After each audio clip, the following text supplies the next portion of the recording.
patrono y a los jornaleros, ¿verdad? Hasta acá, en esta clasificación de aproximadamente 6, 7 personas individuales, ¿verdad? Que son personas físicas.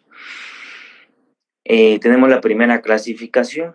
En la segunda clasificación nosotros estuvimos hablando sobre lo que eran las personas jurídicas. Nuestro Código Civil en el artículo 15 nos indica quiénes son personas jurídicas, ¿verdad?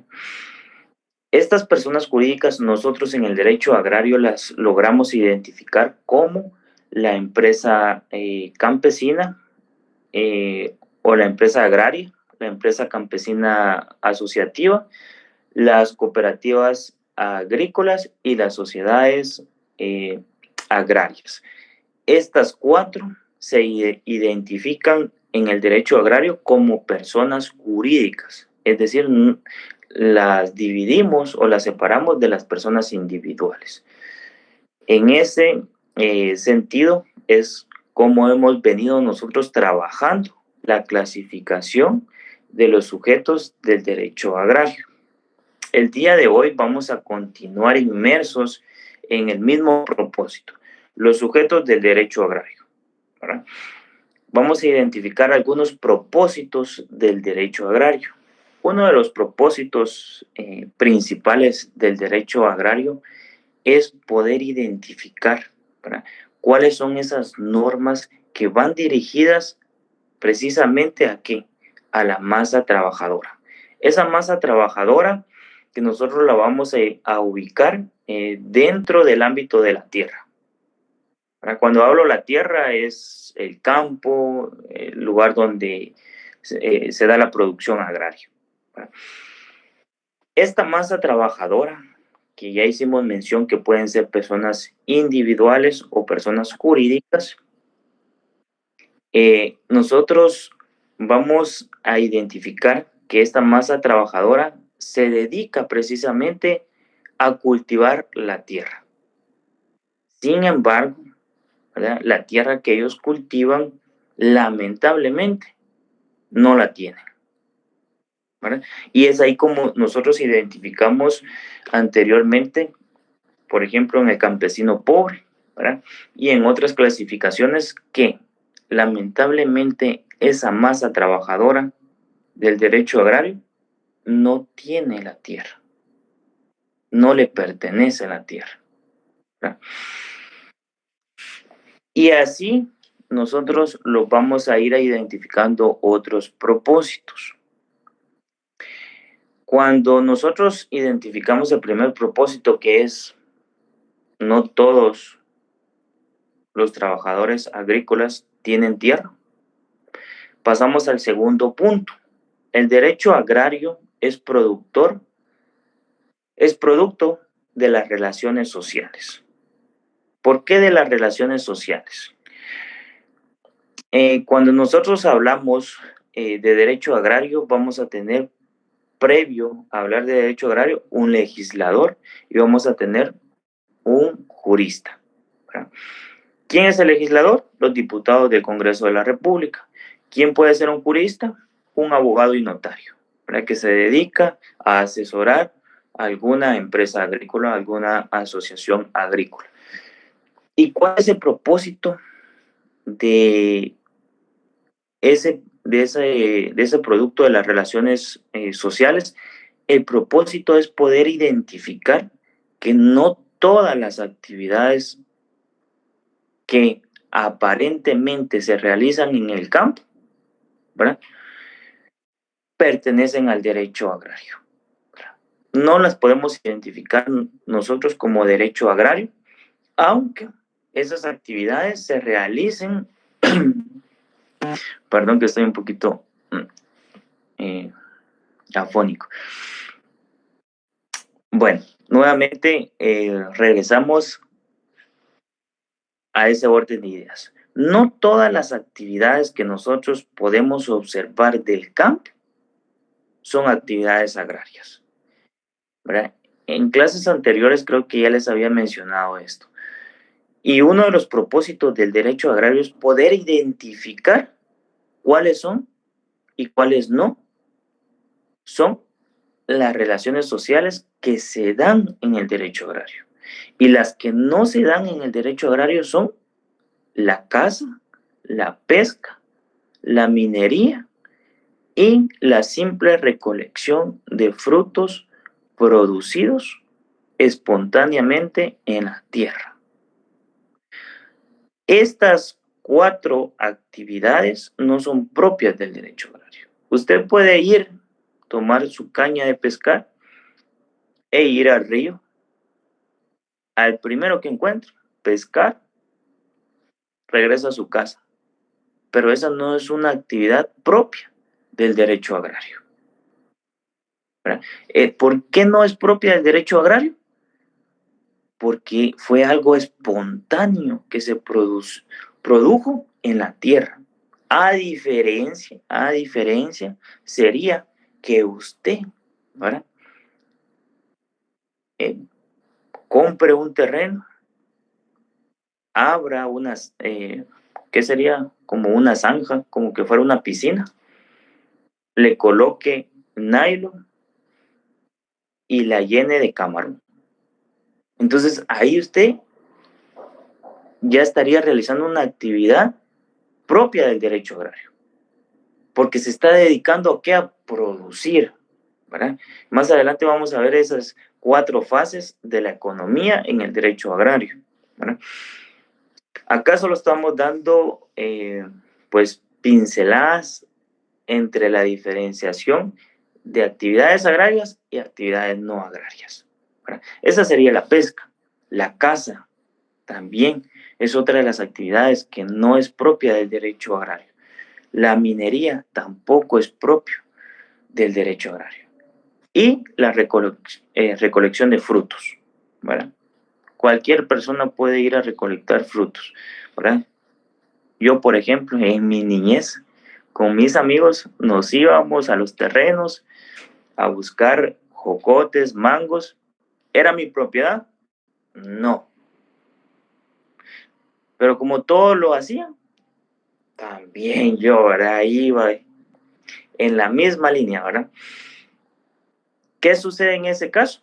No es una actividad agraria, ¿verdad? ¿Por qué? Porque yo no me dedico a eso, a la producción, no me dedico a esas circunstancias.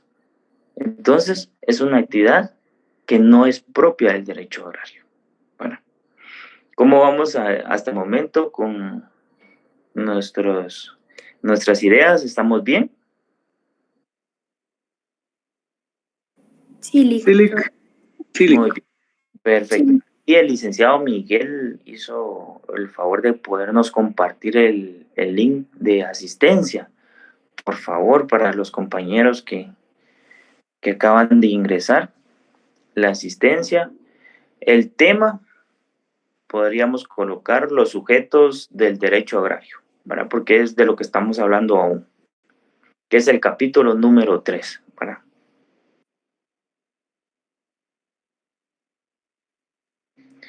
Muy bien.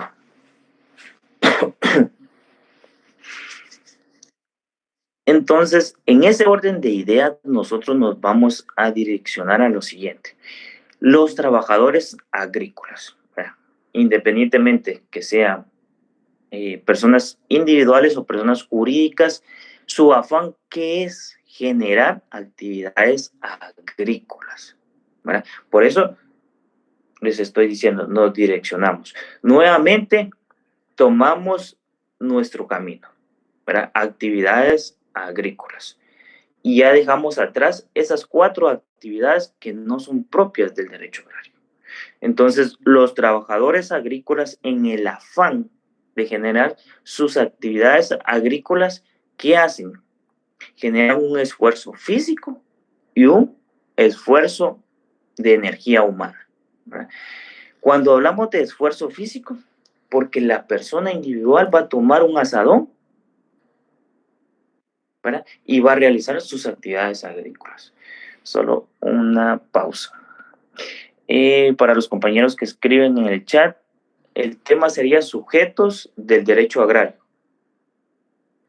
Para la asistencia, por favor, sujetos del derecho agrario. Muy bien, regresamos nuevamente. Las actividades agrícolas se concentran en qué? En un esfuerzo físico, porque tomo un asadón, tomo una pala, tomo una bomba para fumigar, realizo actividades agrícolas, ¿verdad? Energía humana, ¿verdad? Aquí podríamos tomar en consideración lo que es la participación de las personas jurídicas, ¿verdad? ¿Por qué? En una empresa agraria, por ejemplo, vamos a tener dentro de la empresa agraria a ingenieros industriales, ingenieros agrónomos que realizan actividades propias de su profesión. Y dentro de esas actividades propias de su profesión, ellos están realizando una actividad intelectual y al mismo tiempo material, porque están produciendo. Entonces, por eso es que las actividades agrícolas de los trabajadores se concentran en esa energía humana, ¿verdad? Que en este caso podríamos tener la participación de personas jurídicas, ¿verdad? Ahora bien, de las distintas clases de campesinos que nosotros logramos identificar como personas individuales en las clases anteriores, vamos a establecer que esas clases de campesinos requieren de relaciones sociales de producción. ¿Y qué debemos de comprender nosotros como relaciones sociales de producción? Son todas aquellas relaciones económicas que se establecen entre hombres. ¿Y para qué vamos a establecer nosotros relaciones económicas entre hombres? ¿Verdad? Entiéndase en este caso, pues ambos géneros, mujeres, hombres. ¿Para qué vamos a activar esas relaciones económicas? Para lo siguiente, que era lo que yo les mencionaba al inicio.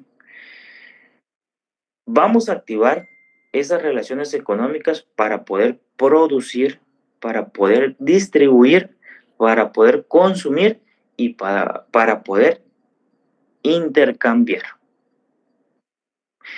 Esos 4 factores, ¿de qué ciencia derivan?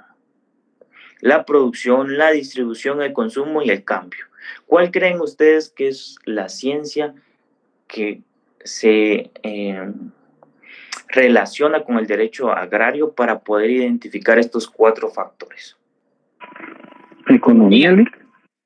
Perfecto, gracias Juan. Sí, la economía. Brian, gracias, muy bien. Entonces nosotros para poder hablar un poquito de la economía, nosotros aterrizamos en la idea de la economía en Guatemala. ¿Qué significa la economía en Guatemala? Desde el punto de vista de lo siguiente, ¿verdad? Desde un propósito del derecho agrario y desde un beneficio de los trabajadores agrícolas. Acá en Guatemala nosotros tenemos lo que es la Secretaría de Asuntos Agrarios, ¿verdad? Esta Secretaría de Asuntos Agrarios logra identificar que la economía en Guatemala está fuertemente vinculada ¿a qué? A la producción del agro, es decir, a las actividades agrícolas. Más adelante, lamentablemente, pues el día de mañana no tenemos clases, pero con el licenciado Miguel ya teníamos una actividad. Fíjese que salió un documental precisamente muy bonito y lo queríamos compartir con ustedes, pero va a ser hasta la próxima semana, donde ustedes podrán observar, ¿verdad? De cómo el desarrollo del Estado de Guatemala depende de las actividades del agro, ¿verdad? Actividades agrarias. Y es así como nosotros, a través de la Secretaría de Asuntos Agrarios, logramos identificar, lamentablemente, que la concentración de la tierra es uno de los obstáculos del desarrollo rural. Es una de las principales causas de los conflictos agrarios. la concentración de la tierra. ¿Por qué la concentración de la tierra? Porque esos sujetos del derecho agrario, que ya identificamos, campesino pobre, rico, medio, empresa agraria, asociación agraria, la concentración de la tierra está en pocos pobladores, no está en la mayoría de la población. ¿Verdad? Por ejemplo, ¿verdad? Sin en el afán de afectar a nadie, eso por supuesto que no. En este curso de Derecho Agrario hay 122 alumnos. ¿Verdad? La mayoría trabajamos porque me incluyo, ¿verdad? Pero ¿cuántos han tenido la posibilidad de adquirir una propiedad para dedicarse a actividades agrarias? Van a ser contados los compañeros, ¿verdad? Por ahí Marvin dice que él, ¿verdad? William también dice que él. Qué bueno, gracias a Dios. Pero la mayoría, me incluyo, ¿verdad? Me incluyo. No hemos tenido la posibilidad de poder adquirir un bien inmueble para podernos dedicar a actividades agrarias. Entonces, la concentración de la tierra, ¿verdad? Es, según la Secretaría de Asuntos Agrarios acá en Guatemala, uno de los obstáculos del desarrollo rural, ¿verdad? ¿Por qué? Porque si nosotros quisiéramos dedicarnos a actividades agrícolas, tendríamos que rentar una propiedad o sacar un préstamo en algún banco, en alguna cooperativa para poder adquirir un inmueble, ¿verdad? Entonces, ahí vemos lo lamentable de nuestra economía en Guatemala. Para generar nosotros producción, distribución, consumo y cambio, la concentración de la tierra es uno de los factores que nos imposibilita realizar una economía en Guatemala. Sin embargo, se considera que en Guatemala la producción del agro es una fuente muy, podríamos decir, muy significativa dentro de la economía de Guatemala, ¿verdad? Muy bien. ¿Alguna duda hasta el momento? No, Lic. No, Lic. Todo claro. Muy bien. No, claro, Lic. De lo que hablamos, se les estará compartiendo el contenido, ¿verdad? Lamentablemente, pues, por cuestiones de tiempo no fue posible proyectarlas en diapositivas, pero más adelante, pues, voy a redactar un documento y se les estará compartiendo, ¿verdad? De todo lo que hemos estado hablando. De igual manera, para el día de hoy tenemos una actividad, ¿verdad? Una tarea. La tarea se les estará compartiendo en unos minutos en el grupo de WhatsApp, ¿verdad? Para que ustedes puedan redactarlo. Tienen hasta la medianoche para poder contestar, ¿verdad? Son unas preguntas simples, sencillas, ¿verdad? Que ustedes podrán, responder muy rápido. Esas caritas tristes ahí. No, ánimo, ánimo. Ya verán que va a ser rápido. También tengo un inconveniente, ¿verdad? Solo habemos 62 personas conectadas. Y ustedes ya me comentaron, bueno, la compañera Andrea, que un buen grupo anda en otra actividad. Para no afectarlos, ¿verdad? Vamos a dejar la tarea en el grupo de WhatsApp y van a tener hasta el día de mañana para poder responder el cuestionario. Es un cuestionario bastante sencillo, ¿verdad? Pero yo quiero que ustedes, pues, me muestren que realmente se les está transmitiendo el conocimiento, ¿verdad? Ese es el propósito. Muy bien. Y también les quería comentar que estamos en fechas de exámenes de segunda retrasada para aquellos compañeros que todavía no tienen pendiente alguna materia, ¿verdad? Para que tomen en cuenta eso, ¿verdad?